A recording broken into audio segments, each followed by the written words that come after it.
everyone. Welcome to my show. I'm the Empath, and we're here with Mind Dump. So, instead of particularly expressing an idea per se, I figured I would share some poetry that I recently drafted up. And all the poetry that I do is some sort of internal expression so that I can get stuff, off my mind, out of my head. I can express myself however I feel I need to, whether it's I want to express myself to make myself understood, or I need to say something because it's something that I need to say. So I figured that it would be perfect for a mind dump. So I have it all typed up on my phone, and I'm just going to read that. And yeah. Suddenly, there is peace, with a quiet storm in the background, fears abated, worries assuaged, concerns diluted. I am my old self again. The only problem is that I have a similar problem as well. Funny how life comes full circle. For now, there is a quiet to the storm. However, the storm still lies in wait. Chaos. Two hearts. One heart begs me to stay, the other heart begs me to go. The worst part is, I don't know which heart is mine. Only time will tell. I must wait. My heart shall choose me, for it is not my choice to make. To make such a choice would not be true to myself. Others want me to choose. I want to choose. If I could, I know what I would choose. Both sides have a catch. The common barrier. Time. Time. As much an enemy as a friend. Neither good nor bad, only thinking makes it so. It is time I must overcome, but this is a battle fought in the background. In the meantime, I have another battle to face, one that will help me when my two hearts collide. I must build myself. I must build myself in order to maintain balance. I must be stable. If I am to be ready to embrace my heart, I shall build a home. To build my home, I need a floor to support me when I am without support, walls to protect me from sudden surprise attacks, offenses, and dangers, and, lastly, a roof to contain all of my needs and desires. I shall build my home. I will be stable. I shall ensure that my heart has a home, a safe home, one in which it can be safe, one in which it will stay, one in which I won't fear it leaving me. I can hardly bear to live without my heart. Therefore, I shall prepare a home for it. And, finally, I shall be whole. So I realize a thing with a lot of my poetry is it's, to a degree, it's vague. Some of it's more specific than others, but something that intentionally at times and unintentionally at other times that I end up doing is I end up making my poems and such vague. And it's because there's some situations there's only so much I'm willing to share, and it's about me expressing myself and expressing an idea. And part of the advantage of making things vague is it makes it relatable. Maybe you read something and it's something you can relate to, and so it gives you a sort of fulfillment. Like somebody else understands this problem. Somebody else is going through a situation that is like mine. So that's part of why I try to make it vague. The other reason is because sometimes I need to express things, but I don't want somebody else to get the wrong idea, to get the wrong thought, or because my need to express something for it to screw something up, to ruin something. And the other thing is that there are posts that I make that, because their vagueness or actually with all of my like poetry type posts, because of how vague they are, I could be talking about one thing, but what people read, they could think is another. It could be based on stuff that they think they know about me. It could be stuff that they actually know about me. But either way, here's the thing. You don't know me. You don't understand me. Nobody knows me. Nobody understands me. There are people who know me and understand me more than others, but nobody really knows me and nobody really understands me. I I don't even really know me or understand me. I'm just closer than anybody else could ever be. So if somebody ever was closer to knowing and understanding me than I was, that would be a very interesting conversation. It would be a very interesting dynamic, depending upon who the person was and what his or her intentions were. But nobody really knows me and nobody really understands me. So no matter how much you do know, no matter how much you do understand, that's why I end all of my posts on Tumblr and all of my poetry posts with don't assume. Because just because you think it's one thing doesn't mean that's what it is. No matter how close it is, no matter how certain that you are that this is what I'm talking about, this is what I mean by it, don't assume. Because there is a good chance that you could be completely wrong. I could be talking about something completely different. And you wouldn't even know. You wouldn't know why. And it's because you don't know how I think. You don't know how my mind works. You don't know what tangents my mind is going on. You don't know. And because you don't know, and because I don't want to tell you, because I don't want you to know, don't assume. Because if you assume, then you are jacking things up based on what little knowledge you have. And let's face it, is what little knowledge you have, because you don't know. You don't know for certain. You could be 99% sure, but there's still that 1% chance that I mean something completely opposite. So I don't want anyone to read my stuff and to assume. What I do want is for it to convey a sort of understanding. Don't look at the words and interpret the meaning, but interpret the tone, interpret the feeling.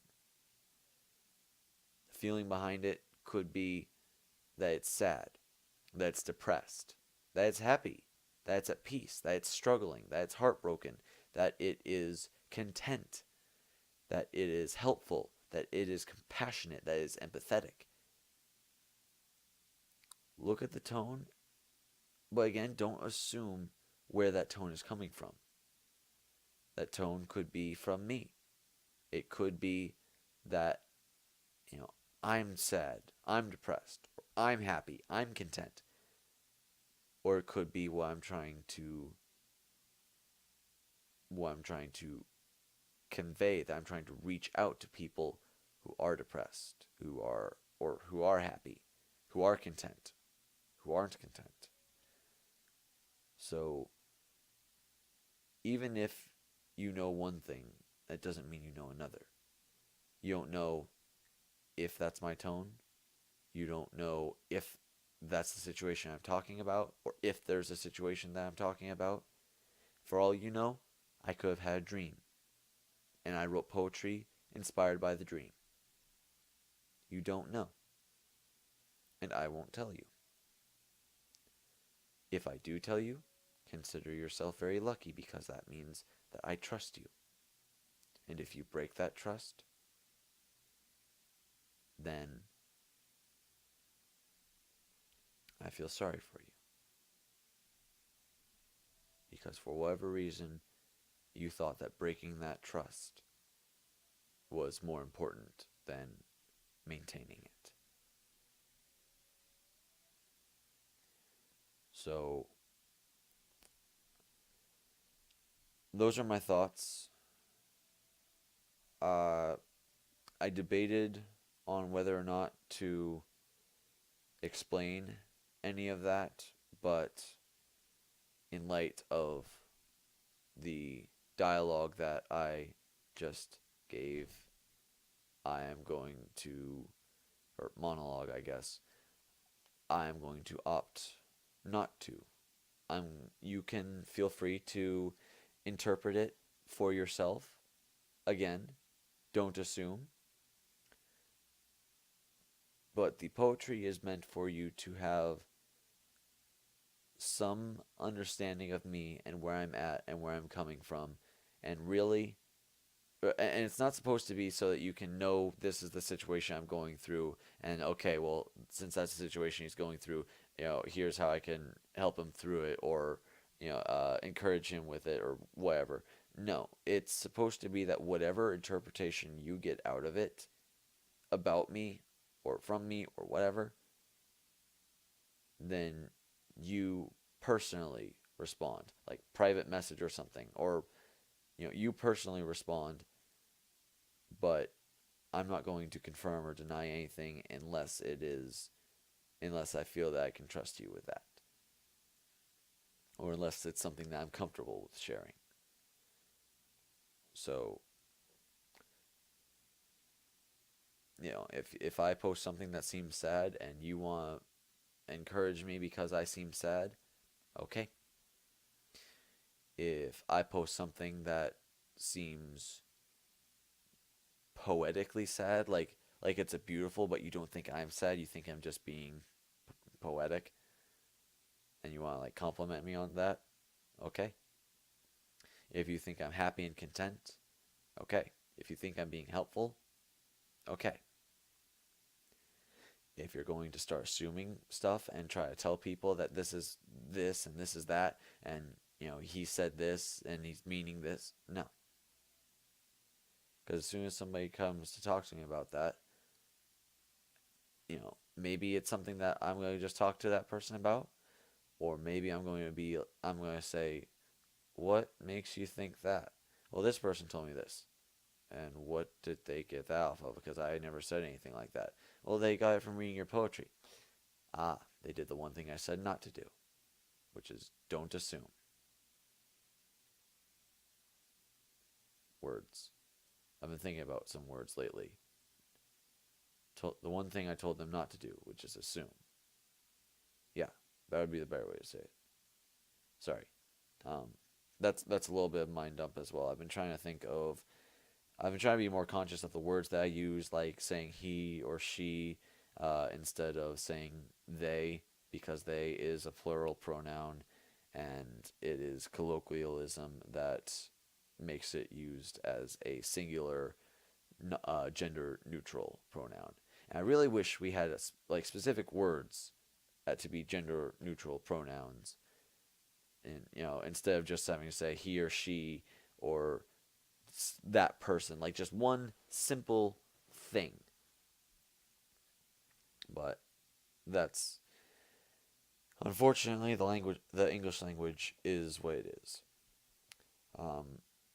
But that's everything. I realized that my last mind dump was longer, but these mind dumps don't really have this particular length in mind. They really just have whatever I feel I need in order to get what's on my mind off my mind. And I just finished that poetry. I've been working on it on and off a little bit lately, and I just finished that and I posted it to Tumblr, and I thought about it and I'm like, this would be a nice thing for me to share. So it's possible that my mind dump will every now and then be a poetry reading, and it could just be a few minutes, or it could go into longer, and it could be a half an hour. It just depends on what I think I need. Um, the mind dump is mostly for me, and I suppose it's a little for you so that you have an understanding of me. By the way, it's a lot of this channel is for me. It is so that I can get what I feel I need. I can play games and I get that extra bit of entertainment because I feel like it feels more like a performance, which makes it a little bit more fun in some cases. Um, I can talk to people or talk to you all about how my day went, how my goals are and my struggles are, and what situations I'm going through. I can talk to you about that, and that's very important for me. I'd initially, to be honest, I'd initially started this channel, um, and yes, I realize I'm branching off into tangents, but it's a mind dump, so I'm dumping my mind at the moment. Um, I'd started this channel, seeing people like PewDiePie and Captain Sparkles and other people who they made YouTube a career, they'd made it a profession, and I looked at that and thought I could do that, and so I was optimistic, and I figured, I could build up a subscriber base, and I could turn YouTube into a job, and then I'd be able to essentially be paid to play video games and such, and to speak my mind. But I haven't been as successful with it as I'd hoped, and part of that was changing channels because I did have a good thing going with Slimlink 6. I had a bunch of people who were like, "Hey, I'll subscribe to your channel, you subscribe to mine," or "Hey, can you check out this video?" And I liked that. I liked people coming to me and basically making me a YouTube critic, being like, "Okay, so I liked your content here, but it was a little lacking with this. Like, you're not interacting enough, or you're dull, or you're quiet, or it's a lot of mundane stuff that you're showing." Or I liked the gameplay, but the commentary would have helped. Or there's some gameplay where having no commentary works because then the person watching can just get the game experience for. And part of the joy of watching people play games, some of it is because we can't afford to play them. If some, there are some games where if we can afford to play it, then we will get the game and we will play it on our own. Like everyone who's like not these YouTubers, but there are other games where we want to watch it for the commentary, for the interaction. You take Minecraft, you have Captain Sparkles and the people who are on the Mayanite crew, and we watch them because we want to watch the Mayanite story, and we want to watch them interacting with each other and messing with each other. Um, so it really just depends on that. But I liked being a YouTube critic. I liked being able to do that, and I miss, even if it was essentially spam or whatever it was, I liked having people come to me and be like, "Hey, I like what you're doing. Can you check out my channel and like you subscribe to me, I subscribe to you." And I would critique everyone who sent me a video or sent me that sort of a request. I would give an honest critique to all of them. I'd check out their content and tell them what I liked, what I didn't like, and if I liked their content enough, then I would subscribe. If I didn't, I wouldn't subscribe because if I don't like your content, why would I? I'm not going to watch it. So my intention that I have is to, now that I'm getting back in the gaming and I'm starting to be able to get that routine and be able to post things regularly, my intention is to start looking at other people's channels, and to to see if there are people who want to collaborate and work together on making videos. And by making connections and making friends and critiquing people's videos and helping them out, to try to build a subscriber base off of that. Like uh, I like if I work with somebody on a video, like if they have 12 subscribers like I do, give or take, and we work together on a video, well, their subscribers see me, and if they watch that person regularly, um, and then they come and subscribe to my channel, so I've got a few more subscribers. So then I can look at somebody else's channel, and their subscribers can decide to watch me or not. And I'm not stealing the other person's subscribers. I'm just putting, we're helping each other out because they can get my subscribers as well. And we just, you know, go through and build each other up, and before I know it, I've got like 100 subscribers, and then 1,000 or whatever. Um, at this point, I'm really not viewing YouTube so much as a potential career. I'm viewing it more as a hobby, something that I do for a personal release. There are games that I can play, and to get the value of being able to speak my mind, of being able to put in commentary and perform, feel like I have an audience that I'm performing for, and I want to get that benefit. If I do succeed, I'll be incredibly happy. Honestly, I will be.